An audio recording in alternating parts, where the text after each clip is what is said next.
கர்த்தருடைய பரிசுத்தநாமத்துக்கு ஸ்தோத்திரம். நான் ஸ்ரீபெரும்புரத்துலேருந்து வருகிறேன். ஐயாவை பல நாட்களாக எனக்கு தெரியும். எந்த காரியமானாலும் நாங்கள் ஐயாவுடைய காரியத்தில் இங்கே வந்து தான் நாங்கள் ஜெபம் பண்ணி ஐயாவோட சபையில் தான் ஞானஸ்தானம் எடுத்தேன். ஞானஸ்தானம் எடுத்த பிறகு எனக்கு நல்ல திருமண வாழ்க்கையில் தேவன் கொடுத்தார். ஒரு ஊழியக்காரராக கொடுத்தார் எனக்கு. அது மாத்திரமல்ல, 40 வருடம் கழித்து பார்த்தீங்க அப்படின்னா வீடு கட்டுறதுக்காக தேவன் வந்து ஸ்ரீபெரும்புத்தூரில் 40 வருஷம் கழித்து அந்த காரியத்தை எங்களுக்கு தேவன் செய்தார். அதுவும் ஐயா கிட்ட வந்து தான் நாங்கள் கேட்டு தான் ஜெபம் பண்ணுவோம். நாங்கள் அங்கே போய் வீடு கட்டலாமா அப்படின்னு சொல்லிட்டு, அதே போல் தேவன் வந்து எங்களுக்கு அந்த நாட்களில் கூட செய்த காரியத்தை நாங்கள் நினைக்கும் போது பார்த்திங்கன்னா ஆச்சரியமாக இருக்குது. வீடு கட்ட தேவன் கிருபை செய்தார். 2 பிள்ளைகளை கொடுக்க தேவனுக்கு கிருபை செய்தார். அது மாத்திரமல்ல, ஐயா 2 வருஷத்துக்கு முன்னாடி உனக்கு ஒரு விருந்து கொடுப்பேன் அப்படின்னு சொல்லிட்டு எனக்கு ஒரு தீர்க்க தரிசன வார்த்தைகளை சொன்னாங்க. அந்த வார்த்தையை நானுமே மறந்துட்டேன். நான் ஐயா சொன்ன வார்த்தைகளை அது அந்த நாட்களில் ஜெபம் பண்ணிவிட்டு அவ்வளோதான் விட்டுட்டேன் நான். ஆனால் அந்த கிராமத்தில் என்னை ஒரு டீச்சராக, ஒரு டெம்பரவரியாக டீச்சராக என்னை திடீர்னு தான் கூப்பிட்டாங்க 2 வருஷத்துக்கு முன்னாடி. வாங்க, நீங்கள் வந்து எனக்கு பிள்ளைங்களுக்கு எடுத்து கொடுங்க ஒரு கவர்மெண்ட் ஸ்கூலில். அதே போல் அந்த நாட்களில் கூட எடுக்க கர்த்தர் கிருபை செய்தார். சனிக்கிழமை ஆண்டு விழாவில் பார்த்தீங்க அப்படின்னா பெஸ்ட் டீச்சர் அவார்டு அப்படின்னு சொல்லிட்டு எனக்கு தேவன் அந்த காரியத்தை நினைவு கூர்ந்தார். எனக்கு நான் மறந்துட்டேன். ஆனால் ஐயா மூலியமாக செய்த காரியத்தை தேவன் வந்து அந்த வார்த்தையை அப்படியே நிறைவேற்றினார் என்னுடைய வாழ்க்கையில். தேவன் இம்மட்டும் எங்களுடைய குடும்பத்தையும் எங்களையும் நேர்த்தியாய் நடத்தி வர கிருபைகளுக்காகவும் ஐயாவுக்காக நான் மனதார நன்றி செலுத்துகிறேன். கர்த்தருடைய பரிசுத்த நாமத்துக்கு மகிமை உண்டாவதாக. இந்த நிகழ்ச்சியை பார்க்குற ஒருவரையும் 100 மடங்கில் 1000 மடங்கில் கோடி மடங்கில் ஆசீர்வதிப்பதாக. தலைப்பு கலாத்தியர் 6வது அதிகாரம் 7வது வசனம். மனுஷன் எதை விதைக்கிறானோ அதை அறுப்பான் தலைப்பு. இந்த தலைப்பில் ஆண்டவரே இந்த வசனத்தில் ஒரு எழுத்தை கொண்டும், அதே போல் எஸ்தர் புத்தகத்தில் 7வது அதிகாரம் 10 வருஷம் ஒரு எழுத்தை கொண்டும் என்னை மறைத்து நீர் ஏசும்படியாக ஜெபிக்கிறோம். இப்போது கர்த்தாவே, கலாத்தியர் 6வது 7வது மனுஷன் எதை விதைக்கிறானோ அதை அறுப்பான். இந்த காலங்களில் மனுஷன் வந்து எதெல்லாம் விதைக்கிறானோ அதை அறுத்து தான் தேரணும். அதில் எதுவும் நிறைவேறாமல் இருக்காது. என்றால் நம்முடைய தேவனானவர் எல்லாவற்றையும் நல்லது நல்லது நல்லது கண்டார். மனுஷனை உருவாக்குனதுக்காக மனஸ்தாபப்பட்டாரா? ஏன்னா மனுடைய கிரியை மனது மகா கேடு உள்ளதும் திருக்குள்ளதுமாக அறியத்தக்கவன் யார் என்று இறை மேல் பார்க்குறோம். அப்போ ஒவ்வொரு மனிதனும் அவங்கவுங்க விதைக்கிறது. தங்க சுவாமி நான் விதைத்தாலும் அறுக்கணும், நீங்கள் எதை விதைக்க அதை அறுத்து தான் ஆகணும். அதனால்தான் இந்த நிகழ்ச்சி பார்க்குறவங்களாம் இதுவரை நீங்கள் எவ்வளோ விதைத்திருக்கலாம் வாழ்க்கையில். இன்றிலிருந்து நீங்கள் அப்படிப்பட்ட விதைக்க வேண்டாம், அறுக்க வேண்டாம். நல்லது விதைத்து நல்லதை அறுத்துக்கிடுங்க. இதான் ஆண்டவர். அதுதான் மனுஷன் எதை விதைக்கிறான் அதை அறுப்பான். இதை இன்னைக்கு அறியாமல் உலகம் முழுவதும் விதைக்கிறாங்க. ஒரு கலைஞர் போய் நெல்லை வச்சா நெல் தான் அறுக்க முடியும்.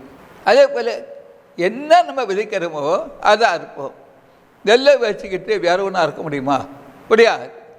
அதே போல தான் வேதத்தில் இருக்குது. ஏன்னா எல்லாமே மாறும். இந்த வேத வசனம் மட்டும்தான் சத்தியம். எல்லாமே மாயை, எல்லாமே மாயை. ஆனால் வேத வசனம் தான் சத்தியம், மீதி எல்லாமே மாறிடும்.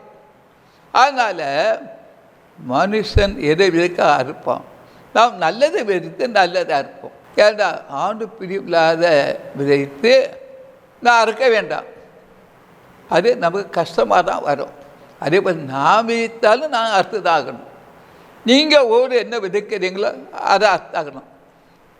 மனிதனை மேன்மைப்படுத்தி விதைக்கிறது, மனுஷியை விதைக்கிறது, உறவுகளை ஒன்று சீரம் கபாஷாமானாரியா. ஒரு கதவை திறந்தால் அந்த கதவை அவர் போட மாட்டார். அதே போல் எதை இன்னைக்கு அநேக அறியாமல் விதைக்கிறாங்க. ஏண்டா விதைத்து அறுவடை செய்கிறாங்க. நல்லது வச்சு நல்லதை அறுங்க, கெட்டதை வச்சு கெட்டதையும் அறுக்கணும் என்று வேதம் சொல்கிறது. எதை அதை அறுப்பான, நீ நல்லது வச்சு நல்லதை அறு. இதான் ஆண்டோட வார்த்தை. இன்னைக்கு இங்கே அறிந்தும் அறியாமல் இருக்கலாம். மனுஷனுக்கு தேவன் 6 அறிவு கொடுத்தாரு. அந்த 6 அறிவு எது கொடுத்தாருன்னா நல்லதை விதைக்கதான், கெட்டதை விதைக்கிறது அல்ல. அப்போ நீங்கள் நல்லதை வச்சு நல்லதை அருங்க, அது உங்களுக்கு ஆசீர்வாதமாக இருக்கும். நான் 40 வருஷம் ஊழியத்தில் அனுபவப்பட்டிருக்கிறேன். யார் யாருக்கு நாம் என்ன விதை வைத்தோம் வேத வருஷத்தை கொண்டு அது நல்லதை வைத்து நல்லது பலன் கொடுக்கிறது, கெட்டது வைத்தால் பலன் கொடுக்காது. இதான் ஆண்டவரோட வார்த்தை. ஆதலால் இந்த சத்தியத்தை நீங்கள் கேட்கும்போது கலாத்தியர் 6:7 மனுஷன் எதை விதைக்கிறோம் அதை அறுப்பான். நீங்கள் நல்லதை விளைவித்து நல்லதை அறுத்து கொள்ளுங்கள், கெட்டதை விதைத்து கெட்டதை அறுக்க வேண்டாம். இதுக்கு உங்களை ஒப்பு கொடுப்பேன். சீஸ் மைட் லார்ட் எல்லாம் அழிஞ்சு போயிருங்க. வேத வசனம் அழியாது, அது நிச்சயம், அது சத்தியம், அதான் உண்மை.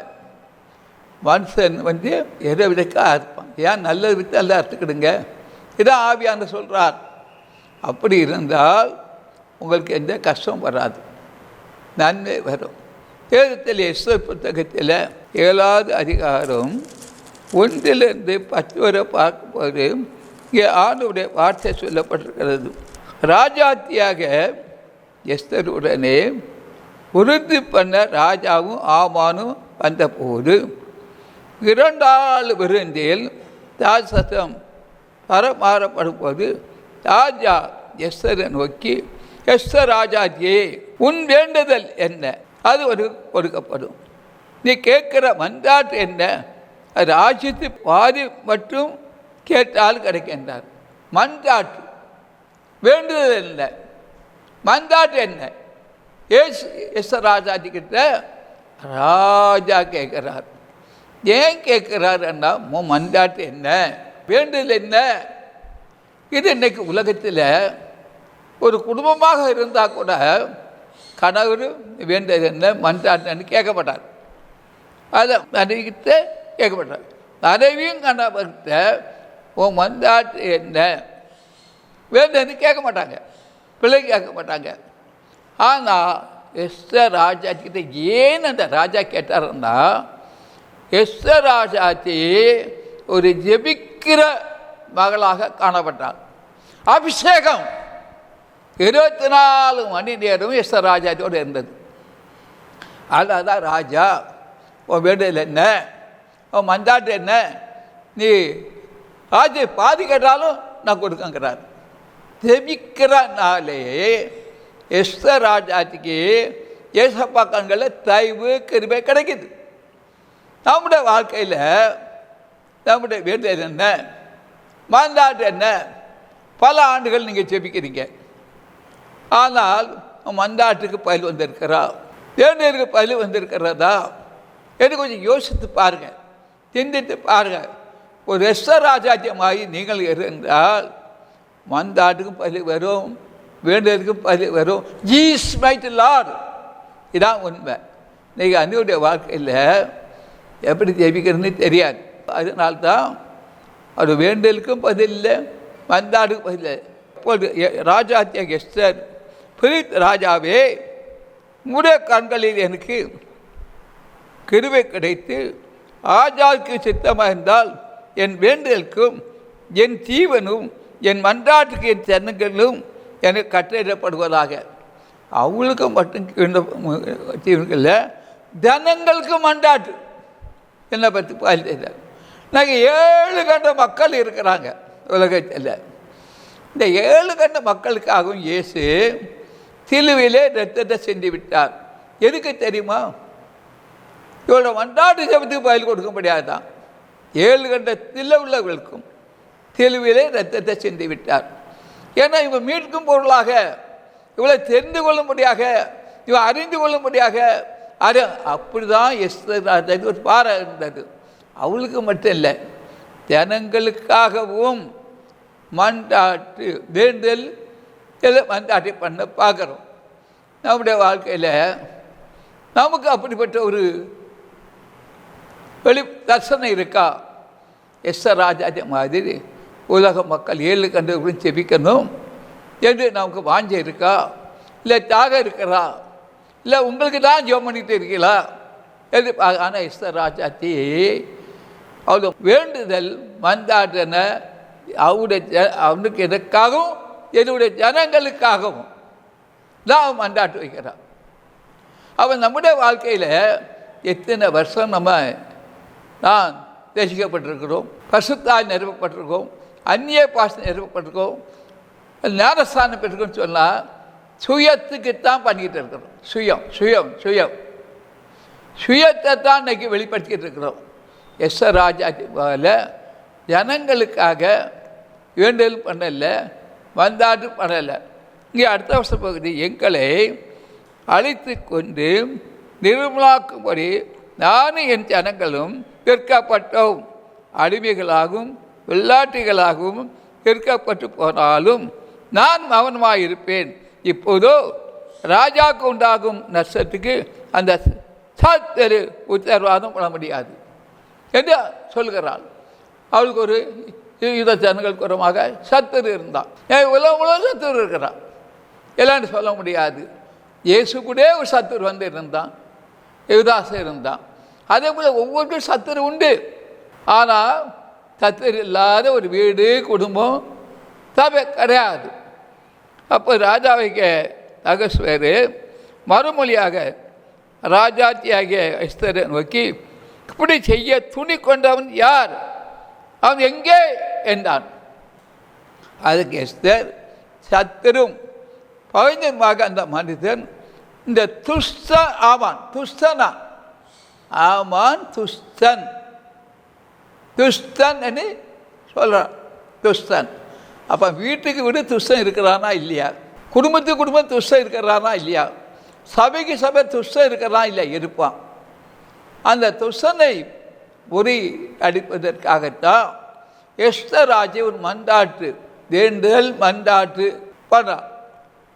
அதே போல் ஆஜா உக்கரத்தோட தாசரை பந்தி விட்டு எழுந்து அரவணை தோட்டத்தில் போகிறான். ராஜாவினால தனக்கு பொல்லாப்பும் ஈட்டது என்று ஆமான் கண்டு ஆஜாத்தியாகிய ஸ்தலத்தில் பிராணுக்காக விண்ணப்பம் பண்ண எழுந்தான்.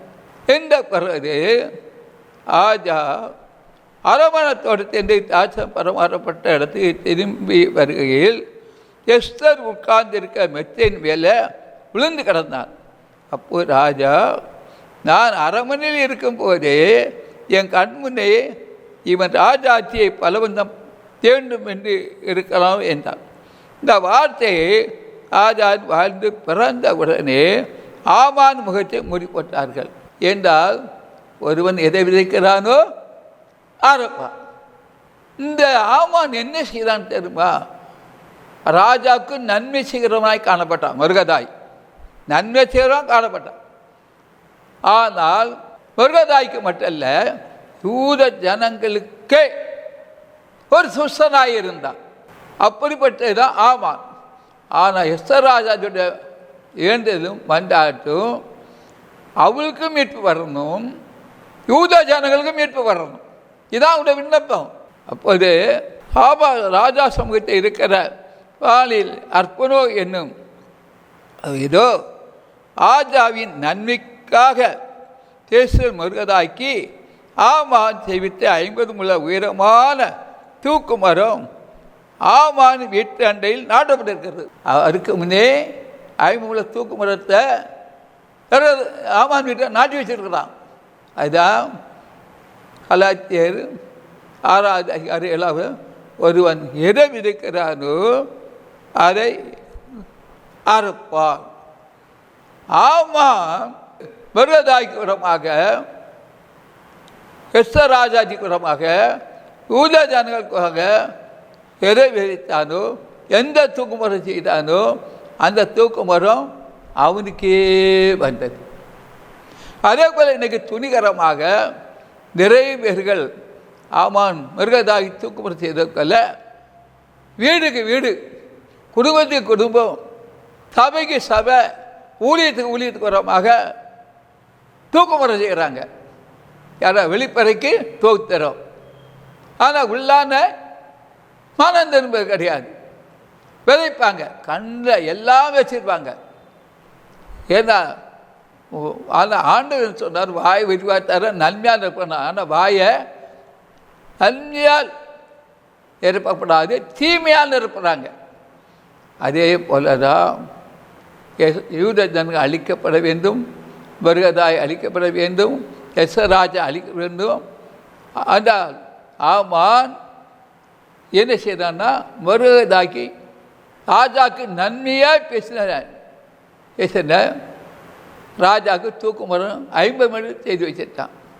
அதான் வேதம் சொல்லுறது. கலாத்தியர் 6-7 ஒருவன் எதை விதைக்கிறதான் அர்த்தம். அவன் வைத்து அர்த்தத்தான் தேடணும். நான் வைத்தாலும் அர்த்தத்தான் தேடணும், நீங்கள் வைத்தாலும் அர்த்தத்தானும். ஒருவரும் அறுக்காமல் முடியாது. ஒரு வேளையில் இப்போது நீங்கள் விதைச்சு அறுக்காமல் இருக்கலாம். கொஞ்சம் நாட்கள் கழித்து நிச்சயமாக நீங்கள் விதைத்த ஒவ்வொன்றுக்கும் நீங்கள் இந்த உலகத்திற்கு கடந்து போகல அறுத்து தான் தீரும், அறுத்து தான் போவீங்க, அறுக்காமல் போக மாட்டீங்க. ஏன் நான் 40 வருஷம் ஊழியத்தில் அனுபவப்பட்டிருக்கிறேன். எத்தனையோ அற்புதம் செய்திருக்காங்க. ஜெபத்தில் பல ஆயிரம் தெரு குழந்தைலாம் வந்து ஜெபம் பெற்றிருக்கிறாங்க.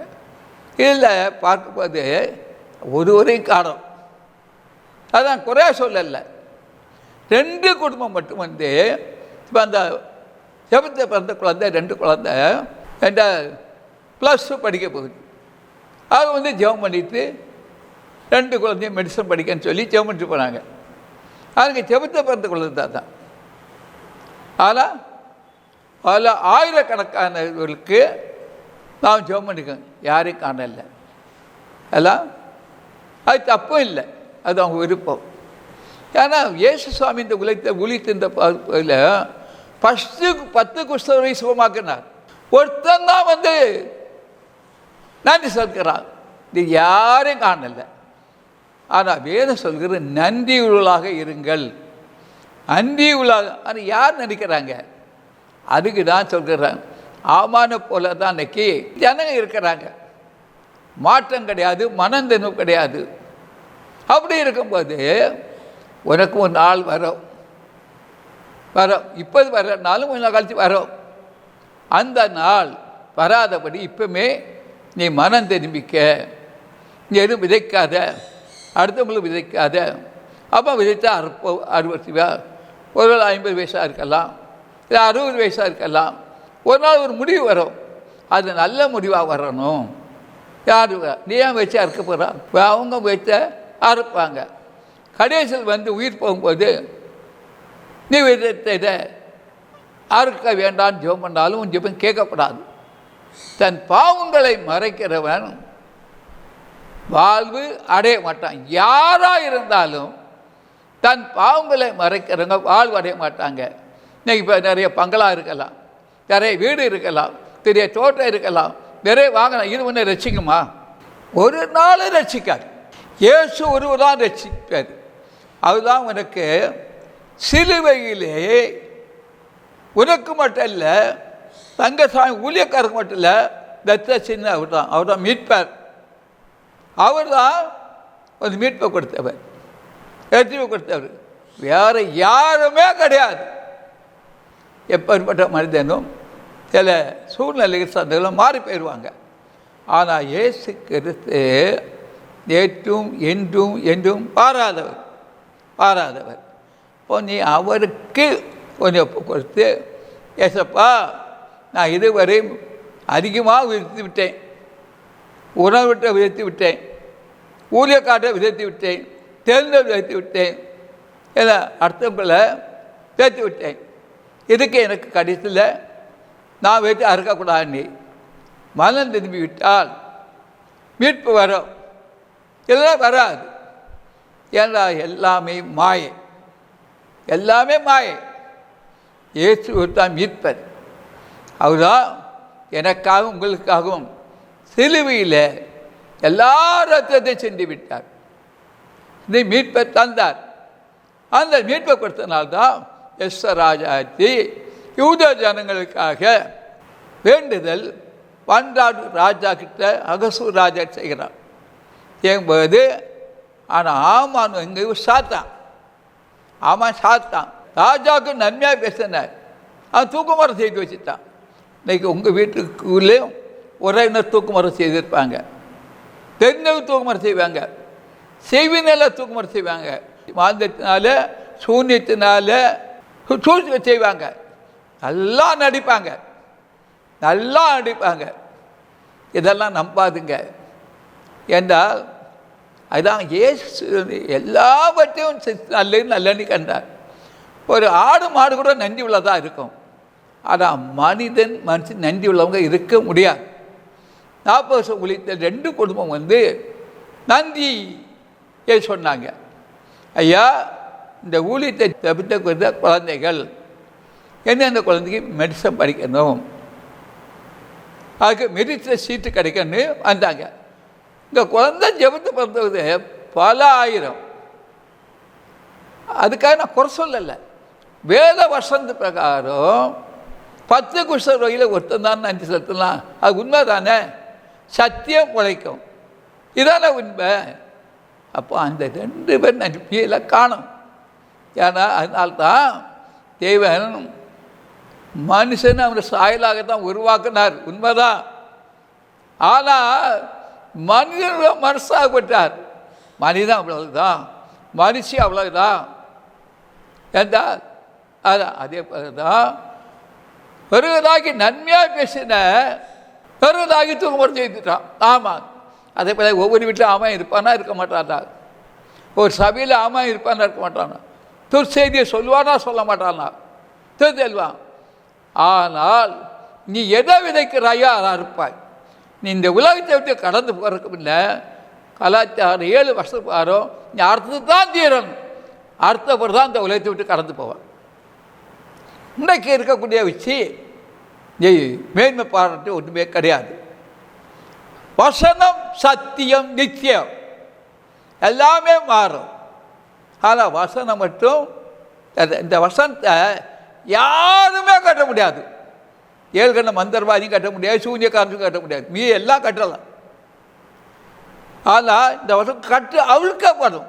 இதான் ஆண்டவர் வார்த்தை. அப்புறம் இந்துவோட வாழ்க்கையில் நீ ஒரு ஆமானாக இருப்பதனால் இன்றைக்கே நீ விதைத்ததை அறுக்காமல் இருக்க வேண்டுமானால் இன்று ஒரு மாற்றம், ஒரு மனம் திரும்புதல், ஒரு ரட்சிப்பு ஒரு வர கடவுது. அதான் உண்மை.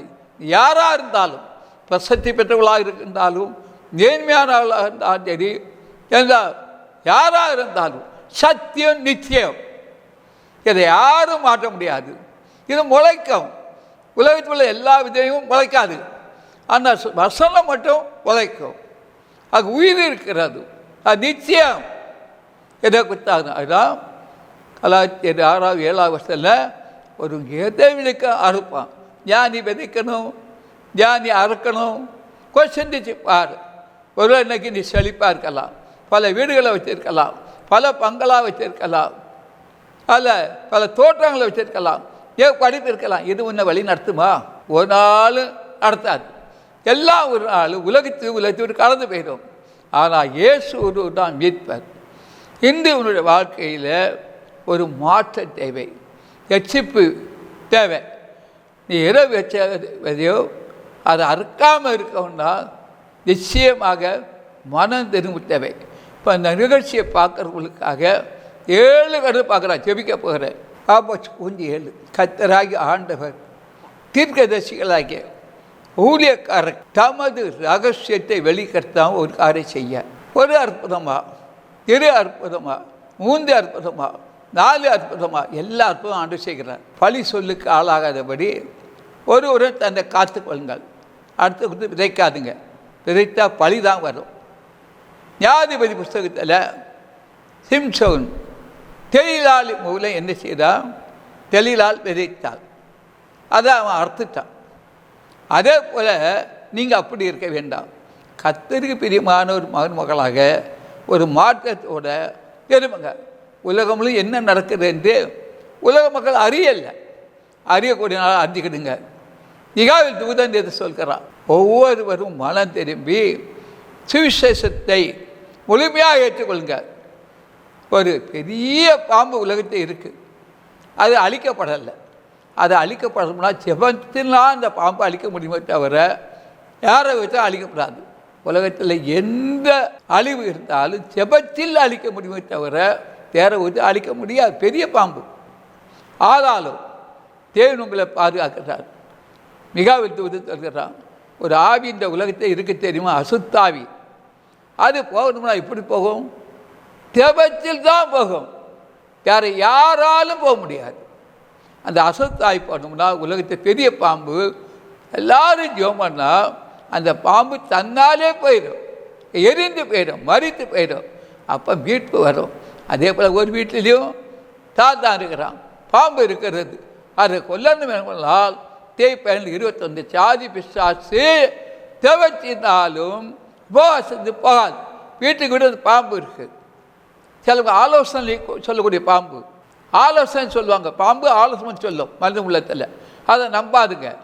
இயேசு என்ன சொல்கிறாரோ அதை நம்புங்க. அது மீட்பு ஜெயம் தந்துடும். வேத வசனம் என்ன சொல்ற நம்புங்க. மனுஷன் சொல்ல கேட்க வேண்டாம், மனுஷன் சொல்ல கேட்க வேண்டாம். கதவு திறந்திருக்கு. மிகாவேல் தூதன் இதை சொல்லுகிறான். அழுக்க குறையில் இருந்துக்கிட்டு நீ ஜெபம் பண்ணினா நீ வீட்டு வராது.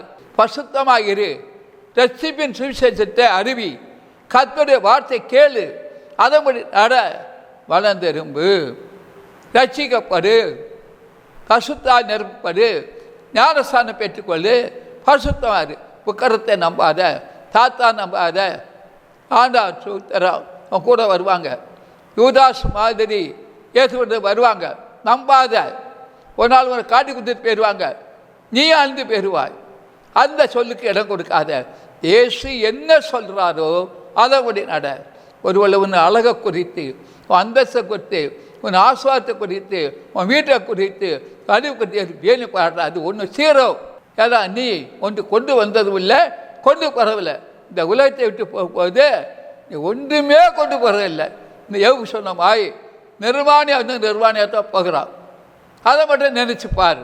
இன்றையோட வாழ்க்கையில் மாற்றம் தேவை. சாத்தான் எங்கேயாவது துரத்துவானா? ஏசு சாத்தான் துரத்துமான். இயேசு நாமத்தை நாம் தான் துரத்தணும். அப்படின்னா ஜெபத்தில் தான் துரத்த முடியும். 7 கண்ட மக்களுக்காக ஒவ்வொரு மகனும் மகளும் ஜெபிக்கிறதா தேவ சித்தம், தேவன் நடத்துதல். இதுதான் உணரணும். அதே சமயத்தில் ஆண்டவரே சுத்திரம் வைத்து நிகழ்ச்சியை பார்க்குற ஒவ்வொருவரையும் தனித்தனியாக ஆஸ்பத்திரி. இந்த 51 அதிசய பராகா ஜெபத்தில் அதிகாலை ஜெபம் காலை 5 யாவரையும் இயேசு அழைக்கிறோம். உபவாசம் காலை 10 அழைக்கிறோம். பாருங்கள், ஆஸ்வாதத்தை கற்றுக்கொள்கள், அற்புதம் நடக்கும். இயேசு வேதத்தில் என்ன சொன்னாரோ அதெல்லாம் நிறைவேற்றுவார், உறுதிப்படுத்துவார். அது ஆமென், அப்படியே நடக்கும். ஆமே. ஊழியத்துக்காக செபிங்கள். ஆமே. எங்களுடைய வங்கி விலாசம் S Thangasamy, bank of Baroda, Ambattur branch. Account number 053300023359. IFSC code BAR 0AMBATT. மேலும் தேவ ஊழியரை நீங்கள் தனித்தனியாக சந்தித்து ஜெபிக்க விரும்பினார் ஒவ்வொரு நாளும் அதிகாலை 5 மணி முதல் காலை தொழுகையில் நீங்கள் கலந்து கொண்டு சகோதரர் அவர்களை சந்தித்து ஜெபித்துக் கொள்ளலாம். மேலும் விவரங்களுக்கு தொடர்பு கொள்ள சுவிசேஷகர் எஸ் தங்கசாமி. தொலைபேசி எண் 26574550, 26574551. செல்போன் 9383344445. புத்தூர் அதிசய பராக்கா தீர்க்க தரிசன ஊழியங்கள் நடத்தும் பரிசுத்த உபவாச ஜெப கொடுகை நடைபெறும் இடம் அதிசய பராக்கா தீர்க்க தரிசன ஊழியங்கள் 71 மௌனசாமி மடம், அம்பத்தூர் ஓச்சி. இதில் சிறப்பு ஜெபம் மற்றும் தேவ செய்தி அளிக்க இருக்கின்றவர் தீர்க்கதரிசி எஸ் தங்கசாமி அவர்கள். அன்பானவர்களே, இந்த உபவாச கூட்டத்தில் கலந்து கொண்டு தேவ ஆசீர்வாதங்களை பெற்று செல்ல அன்புடன் அழைக்கப்படுகின்றீர்கள். ஜெப தேவைகளுக்கும் மேலும் ஆலோசனைகளுக்கும் நீங்கள் தொடர்பு கொள்ள வேண்டிய முகவரி சுவிசேஷகர் எஸ். தங்கசாமி, 71 மௌனசாமி மடம், ஆம்பத்தூர் ஊர்ச்சி, சென்னை 53.